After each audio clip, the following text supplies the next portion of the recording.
The hurricane season runs from June 1 to November 30th, which means we are in the midst of the stormy period. So, how do we keep our homes safe during this time? Get the answers on this episode of Couch Conversations. Hi, Wicca Nation. I'm your host, Natalie Sawyers. Joining me on the couch today, we have a very special guest, Mr. Peter Levy. Mr. Levy is the president of the Association of Jamaica, and he is also the managing director of BCIC. Mr. Levy, thank you so much for joining us on the couch. Thank you very much for having me. Tell us, what is property insurance and what are some of the benefits? Property insurance refers to insuring buildings and the contents of buildings. For an individual, that usually means the home that they live in, Right. and their furniture and clothing and appliances and all of those things. And the benefit of insuring it is, well, first of all, that if anything were to happen, like a hurricane or a fire, then you would have you'd be able to get your stuff replaced. Right. Also, even if you don't have any of those things happen, you can't get a mortgage without having insurance on the property. Right. So it's something that everybody who owns a home or who lives in a home should think about. Mr. Levy, tell our viewers, what exactly does the home insurance policy covers? And for those persons out there who currently do not have insurance, what advice do you have for them? The home insurance policy covers the building and the contents of the home against fire, flood, earthquake, hurricane, impact damage from vehicles, burst pipes, and a number of other incidental risks. Right. And it protects the owners of that property and also tenants in respect of their contents. But it also has cover for liability that you might have to visitors who come onto your premises and who might get injured because of your negligence. And even has employers' liability. So if you have domestic workers and they get injured, that's also covered. Okay, great. A lot of persons are confused between contents insurance and tenants insurance. Could you just tell us what the difference is? Contents is just a generic name. So if you own the building, you still have contents in there, so you need contents insurance. Right. If you're a tenant, it's sometimes called renter's insurance. You obviously can't insure the building because you don't own the building, but you can still insure your contents. Understood. So, as I said, your appliances, furniture, clothing, and personal effects, all of that stuff that would be at risk if there were a fire or an earthquake can be insured. Right, great. So tell our viewers, as it relates to commercial property insurance, tell us, how does a business owner go about getting insured? The business owner has to assess the risks that he's subject to. So again, if he has a building that houses his business, then he's subject to the same kinds of risks as a homeowner. In addition, he will have things like cash. He might have cash on the premises and he wants to insure that against being held up or robbed. You could have burglary insurance. Liability insurance is very important for anybody who is having members of the public, come onto their premises. And of course, employers' liability again. There are also a few kind of more maybe exotic types like fidelity insurance, which covers against your employees defrauding you. Right. Or stealing from you. Wow.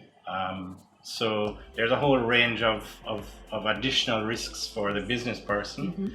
And certainly one of the things I would advise is to talk to an insurance broker. These guys are experts in assessing your risks and advising you on the best mix of coverage for you to get. Persons tend to shy away from getting home insurance. Why do you think that is? Well, I think it's because the risks seem so remote. Right. Unlike motor vehicle accidents, floods, earthquakes, hurricanes, even fires, they're not commonplace. They're not everyday. So it seems a little bit more remote from you, and it's hard to it's hard to put the money down year after year, Right. just in case when the the prospect of something happening seems so remote. On the other hand, if it does happen, I mean, the home is the biggest asset most of us have, You want to ensure you're covered. and yeah, if something does happen, it can be a truly significant setback Right. to an individual. So that's one of the reasons why at BCIC we have come up with our Easy Pay initiative, which allows people to take up to 9 months to pay their premium. So you're not scrabbling around in the 11th month of the policy trying to figure out how you're going to pay that big lump sum. Yes. But we can stretch it out over 9 payments, which makes it a lot more palatable. Yeah. For persons. And what advice do you have for those persons out there who do not have insurance, especially during this time? It's very important. It's a hurricane season.